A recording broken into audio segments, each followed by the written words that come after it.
Welcome to Fisherman Storytelling.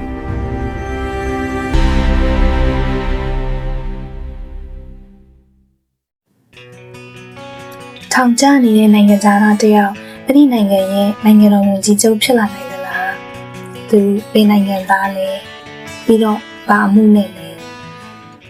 သူနာမည်ကယောသန်တဲ့သူကဣသရေလရဲ့17ယောက်မြောက်သားအီဂျစ်ပြည်မှာထောင်ကျနေတာအမှုကတော့သူသခင်ရဲ့မယားကိုပြစ်မှားလို့တဲ့ထောင်ကျနေတဲ့ယောသနဲ့အတူဘုရားသခင်ကအမြဲရှိပြီးတော့သူ့ကိုခိုင်မာလဲမြတ်တာပြတယ်။ထောင်မှုရှိမှလည်းမျက်နှာသာရစေတယ်။ဒါကြောင့်ထောင်မှုကထောင်ထဲမှာရှိတဲ့အကျဉ်းသားအလုံးကိုကြီးကြပ်ဖို့သူ့ကိုတောင်းလွှဲအပ်လိုက်တယ်။အကျဉ်းသားရဲ့အလုပ်ကိုလည်းသူကစီစဉ်ညွှန်ကြားပေးရတယ်။ဘုရားသခင်ကယောသနဲ့အတူရှိတယ်။သူလုပ်သမျှကိုဘုရားသခင်ကအောင်မြင်ခွင့်ပေးတဲ့အတွက်သူ့လက်ထဲမှာအထားတဲ့ကိစ္စတွေကိုထောင်မှုကလုံးဝလက်ကျင့်စရာမလိုပါဘူး။ဒီနေ့မှာအီဂျစ်ပြည်ရဲ့ဖလားတော်ဝန်နဲ့စားတော်ဝန်နှစ်ပါးဟာဖာရောမင်းကိုပြစ်မှားကြလို့ဆိုပြီးတော့ထောင်ထဲကိုရောက်လာတယ်။ထောင်မှုကဝန်ကြီးနှစ်ပါးကိုပြုစုဖို့ယောသတ်ကိုတာဝန်ပေးလိုက်ပြန်တယ်။တမန်နဲ့ယောသတ်သူတို့စီရောက်လာတဲ့အခါသူတို့မျက်နှာမကောင်းကြဘူး။ဘာဖြစ်တာလဲလို့မေးတဲ့အခါညကအိမ်မက်မက်ကြတယ်။အိမ်မက်အနက်ကိုပြောပြမဲ့သူမရှိလို့စိတ်ညစ်နေကြတာလို့ဖြေတယ်။အိမ်မက်အနက်ကိုကျွန်တော်ဘုရားသခင်ကဖွင့်ပြနိုင်ပါတယ်။ဒါကြောင့်ကျွန်တော်ကိုပြောပြပါလို့ယောသတ်ကပြောလိုက်တဲ့အခါဖလားတော်ဝန်ကသူ့အိမ်မက်အကြောင်းကိုပြောပြတယ်။ငါရှိမှသပင်းတွေပင်ရှိတယ်။အကိုင်းက3ကိုင်းအပွင့်တွေရောအသီးတွေရောအများကြီးရှိတယ်။ငါကသပင်းရင်ညစ်ပြီးဖာရောမင်းကိုဆက်တနေတယ်လို့ဖလားတော်ဝန်ကသူ့အိမ်မက်ကိုပြောပြတယ်။ယောသတ်ကစပြစ်ကိုင်3ကိုင်းက3ရက်ပါတင်ဟာ3ရက်လွန်ရင်တင်ရလူကိုပြန်ရပြီးအရင်လိုပဲဖာရောမင်းကိုဖလားတော်ဆက်ရမယ်လို့အိမ်မက်အနက်ကိုပြောပြတယ်ကျွန်တော်ကအဖြစ်မလုပ်ဘဲနဲ့ဒီထောင်ထဲမှာမတရားခံနေရတာပါဒါကြောင့်တင်ဒီထောင်ထဲကလွတ်မြောက်သွားတဲ့အခါကျွန်တော်ကိုမမေ့ပါနဲ့ဒီနေရာကနေကယ်ထုတ်ပေးပါနော်လို့ယောသတ်ကဖလားတော်ဝန်ကိုမြတ်တရားခံလိုက်တယ်ဖလားတော်ဝန်ရဲ့အိမ်မက်အနဲ့ကောင်းတာမြင်တဲ့အခါစားတော်ဝန်ကလည်းသူ့အိမ်မက်ကိုပြောပြတယ်။ငါစားစရာတွေထည့်ထားတဲ့အဖြူရောင်တောင်းသုံးလုံးကိုရွက်ထားတယ်။တောင်းထဲမှာစားစရာတွေကိုညက်တွေကထိုးစိတ်စားနေကြတယ်။ယောသတ်ကတောင်းသုံးလုံးက3ရက်ပါ3ရက်လွန်ရင်ဖာရောမင်းကတင့်ကိုခေါင်းဖြတ်တက်ပြီးတင့်ကောင်းကိုတစ်ပင်မှာဆွဲထားလိုက်မယ်။ညက်တွေကတင့်ကောင်းကိုစိတ်ပေါက်စားကြလိမ့်မယ်လို့ပြောပြလိုက်တယ်။3ရက်လွန်တဲ့အခါယောသတ်ပြောတဲ့အတိုင်းပဲဖလားတော်ဝန်ကအရင်ယာရူးပြန်ရပြီးစားတော်ဝန်ကတော့ကွက်မြက်ခံလိုက်ရတယ်။ယာရူးပြန်ရသွားတဲ့ဖလားတော်ဝန်ဟာယောသတ်ကိုမေ့လျော့နေခဲ့ပါတယ်။ဒီလိုနဲ့2နှစ်ကြာသွားတယ်။တမန်နဲ့မှာဖာရောမင်းကအီဂျစ်ပြည်လုံးမှာရှိတဲ့ပညာရှင်တွေကိုစုစည်းခိုင်းပြီးသူညကမက်တဲ့အိမ်မက်အနက်ကိုပြောခိုင်းတယ်။ဒါပေမဲ့ဘသူကမှသူ့အိမ်မက်အနက်ကိုမပြောနိုင်ကြဘူး။အဲ့ဒီအခါကျမှဖလားတော်ဝန်ကယောသတ်ကိုတရိရတော့တယ်။ဖာရောမင်းလည်းလူလွတ်ပြီးယောသတ်ကိုထောင်ထဲကထုတ်အဝတ်လည်းတက်ရှင်ရေးလောက်ခိုင်းပြီးရှေ့တော်ဝင်ခိုင်းတော့တယ်။ဖာရောမင်းကညကငါကိုတော့အိမ်မက်မက်တယ်ဘသူမှအိမ်မက်အနက်ကိုမဖော်ပြနိုင်ဘူးတင်ကတော့အိမ်မက်ကိုနားလေတဲ့ညံနဲ့အိမ်မက်အနက်ကိုဖော်ပြနိုင်တယ်လို့ငါကြားထားတယ်ယောသတ်ကလည်းကျွန်တော်ရဲ့ဘုရားသခင်ကဖော်ပြလို့သာအိမ်မက်အနက်ကိုဖတ်နိုင်တာပါကျွန်တော်အလိုအလျောက်မတက်နိုင်ပါဘူးဘုရားသခင်ကမင်္ဂလာအပြည့်စကားအရှင်မင်းကြီးကိုပေးတော်မူပါစေလို့ရှောက်တင်လိုက်တယ်ဖာရောမင်းကလည်းသူ့ရဲ့အိမ်မက်ကိုပြောပြတယ်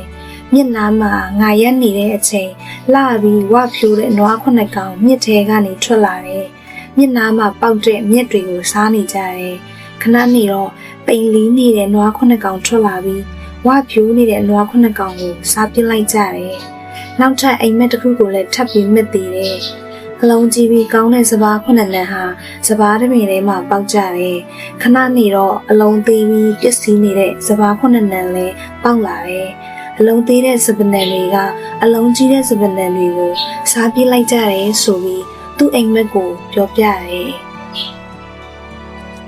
ယောသက်ကလည်းအရှင်မင်းကြီးရဲ့အိမ်မက်နှစ်ခုကအတိတ်ပဲအတူတူပဲဖြစ်ပါတယ်ဖျားသခင်ကသူပြုတော့မဲ့အမှုကိုအရှင်မင်းကြီးကိုဖွင့်ပြတာပါဝါဖြိုးတဲ့နွား9ကောင်နဲ့ကောင်းသောစပါး9နံတို့ဟာ9နှစ်ဖြစ်ကြပါတယ်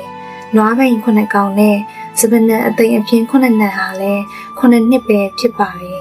ဤจิตတပြည်လုံးမှာ9နှစ်ပတ်လုံးအစားအစာအရှင်ပဲပေါ်ကျွယ်သွားတဲ့နှစ်ရှိပါလိမ့်မယ်အဲ့ဒီနောက်မှာတော့အစာခေါင်းပါခြင်းအငတ်ပေး9နှစ်လာပြီးတပြည်လုံးပြည့်စည်ပါလိမ့်မယ်အငတ်ပေးကြီးလုံးတာကြောင့်ပေါ်ကျွယ်သွားခဲ့ဘူးတော့လုံးဝသတိရကြတော့မှာမဟုတ်ပါဘူးဘုရားသခင်ကဒီကိစ္စကိုအတည်ပြုလိုက်ပြီးဖြစ်လို့မင်းကြီးကိုအိမ်မက်2ကြိမ်ပေးရတာပါမကြခင်ဒီကိစ္စကိုဘုရားသခင်ကအကောင့်ထဲပေါ်ပါလိမ့်မယ်ဒါကြောင့်ပညာသတိရှိတဲ့သူအမျှော်အမြင်ကြီးတဲ့သူတယောက်ကိုရှာပြီးအီဂျစ်ပြည်ကိုကြီးကြပ်ခိုင်းပါပေါ်ကျွယ်သွားတဲ့9နှစ်အတွင်းအီဂျစ်ထွက်ကုန်9ပုံတစ်ပုံကိုကောက်ယူပေးမဲ့ကြီးကြပ်ရမှုတွေကိုတပြည်လုံးမှာခန့်ထားပါအစားအစာတွေစုဆောင်ခိုင်းပါမြို့တွေမှာလည်းကောက်နှံတွေကိုမင်းကြီးရဲ့အမိန့်နဲ့တူလောင်ခိုင်းပါအဲ့ဒီစားစရာတွေဟာအငတ်ပေးကြုံရမယ့်9နှစ်အတွင်းအီဂျစ်ပြည်ကိုဖူလုံစေပါလိမ့်မယ်လို့ရှောက်တင်လိုက်တယ်ယောသက်ဟာဘုရားသခင်စီကလာတဲ့ဉာဏ်ပညာနဲ့ပြဿနာကဘာလဲဆိုတာကိုဖော်ပြနိုင်တဲ့အပြင်အဲ့ဒီပြဿနာကိုဘယ်လိုကင်တွယ်ဖြေရှင်းရမလဲဆိုတာကိုပါတခါတည်းအကြံပေးလိုက်ပါတယ်။ဖာရောမင်းကဘုရားသခင်ရဲ့ဝိညာဉ်တော်ရရှိထားတဲ့ဒီလိုလူနောက်တစ်ယောက်ကိုရှာတွေ့နိုင်တော့မှာမဟုတ်ဘူးလို့သူ့မူမှတ်တွေကိုမိန့်ကြားတယ်။ပြီးတော့ယောသက်ကိုလည်းဘုရားသခင်ကဒီကိစ္စကိုမင်းကိုပေးသိတယ်ဆိုတော့မင်းလောက်ပညာသတိရှိတဲ့သူအမျှော်အမြင်ကြီးတဲ့သူမရှိနိုင်တော့ဘူးအဲ့ဒီတော့မင်းကနန်းတော်အုပ်လုပ်ပါငါလူတွေအားလုံးမင်းကိုအကျွေးမဲ့နာခံရမယ်ဒီအီဂျစ်ပြည်မှာမင်းထက်ကြီးမြတ်တဲ့သူဟာငါကိုယ်တော်တယောက်ပဲရှိတော့မယ်အီဂျစ်ပြည်လုံးကိုအုပ်ချုပ်ဖို့မင်းကငါခန့်အပ်လိုက်ပြီလို့ပြောပြီးသူ့လက်စွပ်ကိုယောသက်ကိုစွပ်ပေးလိုက်တယ်ချီကြောတဲ့ကိုဝတ်ဆင်သေးပြီးရွှေလည်ဆွဲကိုလည်းဆင်ပေးတယ်သူရဲ့ဒုတိယမြင်းရထားတော်ကိုစီကိုင်းပြီးယောသက်ရှိမှပြောင်းဝတ်နေကြလို့ကြွေးကြော်စေတယ်ဒီလိုနဲ့အီဂျစ်ပြည်လုံးကိုအုပ်ချုပ်ဖို့ယောသက်ကိုခန့်အပ်လိုက်တော့တယ်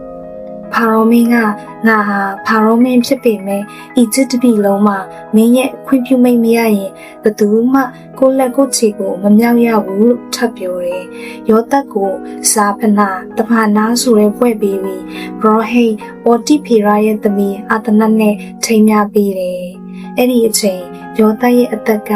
30အဲ့ဒီလိုနဲ့ယောသက်ဟာအီဂျစ်ပြည်ရဲ့နန်းတော်အုပ်ဖြစ်လာတယ်။နောက်တော့ယောသက်က အီဂျစ်ပြည်လုံးကိုလဲလှယ်ကြည့်ရှုတယ်။9နှစ်အတွင်းထွက်သမျှရိတ်ခါတွေကိုမြို့တိုင်းမှာတူလောင်စေတယ်။တိတ်များလုံးလို့အရေးအကျွက်ကိုတော့မမှတ်နိုင်ကြတော့ဘူး။အစာရည်စာပေါ်ကျွဲသွားတဲ့9နှစ်အတွင်းမှာယောသက်ဟာပထမသားဦးလေးကိုရတယ်။အဲ့ဒီသားဦးလေးကအိမ်လွမ်းနာကိုတက်တာစီပြီးဆိုပြီးမနာရှိလို့နာမည်ပေးလိုက်တယ်။အဲ့ဒီသားလေးကြောင့်ပဲယောသက်ဟာသူ့ရဲ့အဖေနဲ့သူ့ရဲ့ညီကိုမောင်နှမသူ့ရဲ့ဇာတိမိကိုလွမ်းနေတဲ့တန်တွေကနေပြီးတော့လွတ်မြောက်လာခဲ့ပါတယ်ဒီလိုနဲ့ဒုတိယသားလေးရလာတဲ့အခါငါဆင်းရဲဒုက္ခရောက်တဲ့ပြည်မှာဘုရားသခင်ကငါ့ကိုသားသမီးထွန်းကားစေပြီးဆိုပြီးအေဖရိမ်လို့နာမည်ပေးတယ်ဒီလိုနဲ့အီဂျစ်ပြည်မှာပေါ်ကျွဲသွားတဲ့9နှစ်ကုန်ဆုံးပြီးယောသက်ပြောထားတဲ့အတိုင်းအငတ်ပေး9နှစ်စတင်လာတော့တယ်လူတွေဟာအစာကိုငွေနဲ့ဝယ်ယူကြတယ်။ငွေကုန်တော့တရိတ်ဆန်နဲ့လဲလှယ်ယူကြတယ်။နောက်ဆုံးနေရာတွေနဲ့တောင်မှလဲလှယ်ယူလာကြတယ်။ယောသက်ရဲ့ဘုရားသခင်စီကလာတဲ့ဉာဏ်ပညာနဲ့စီမံအုပ်ချုပ်မှုတွေကြောင့်နိုင်ငံရဲ့အရေးအမြစ်တွေအားလုံးဟာဖာရောမင်းလက်ထဲကိုဆုစည်းသွားတော့တယ်။အစာခေါင်းမလာချိန်မှာအီဂျစ်ပြည်မှာစားစရာရှိတယ်။အခြားနိုင်ငံတွေကလာဝယ်ရတယ်။အီဂျစ်ပြည်ဟာအငတ်ဘေးထဲမှာတော့မှအင်အားအကြီးဆုံးနိုင်ငံဖြစ်သွားတော့တယ်။